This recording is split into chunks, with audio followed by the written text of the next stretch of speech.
And now let's move to other matters to further buttress the need of inclusiveness of women and persons with disability in governance. The National Institute for Legislative and Democratic Studies, in collaboration with relevant stakeholders in Nigeria, have requested that the Tinubu's government improves its actions. The Director General, National Institute for Legislative and Democratic Studies, Abubakar Suleiman, emphasized these at a roundtable discussion that took place on Tuesday in Abuja. He stated that although the president had made some effective actions, but more can be done while he stays in power. Folarin Shola has the details. The National Institute for Legislative and Democratic Studies held a roundtable discussion on public dialogue centered at inclusive governance in Nigeria.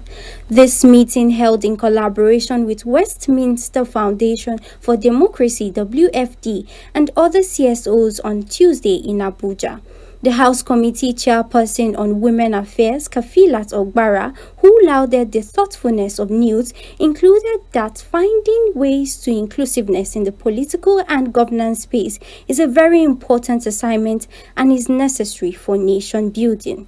I hope that the outcomes of this discussion will lead to a paradigm shift from the current affairs in our democratic processes, where vulnerable and other interest groups like women, youth, and people living with disabilities seem or appear to be excluded in our governance structure and political processes, where most political parties field only the woman leader position for women, and most of the time the youth and the people living with disability are rarely considered.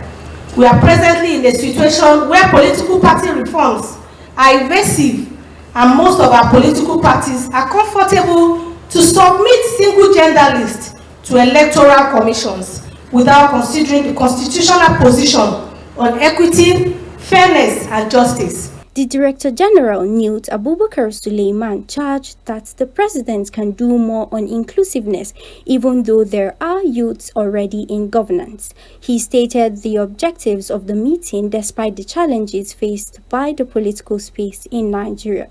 Again, I want to challenge Mr. President. And through Rufai Alikali, Honorable Ogbara, and other APC here, and even my brother Andrew, who says so much about APC's policies on inclusion, I'm challenging you once again. And I'm doing that on behalf of my institute, that we have youth in government, we have women in government, but we are yet to have people with vulnerability in government. Given these challenges, it is imperative to further engage political parties and civil society organizations who are critical stakeholders in achieving women's political participation in governance. As minute and insignificant this culture could be, it takes a lot against Nigerian women. And the culture of having meeting at night must stop.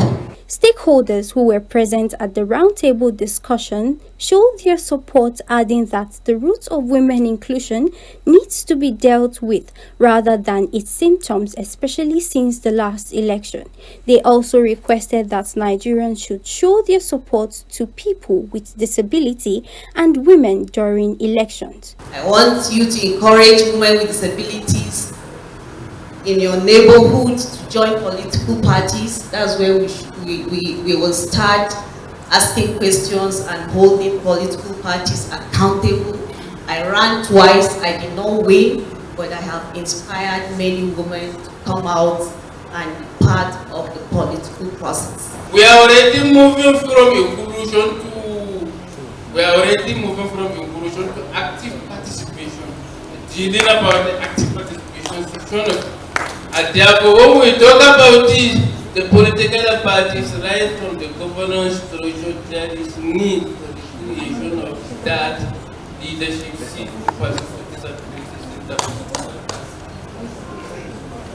when you look at the All Progressive Congress, very much always remain very proud of this. The event is organized to further engage with stakeholders on the germane issues of women's representation in governance and the roles played by political parties and civil society organizations. Ishola Folarin, KAFTAN TV News, Abuja.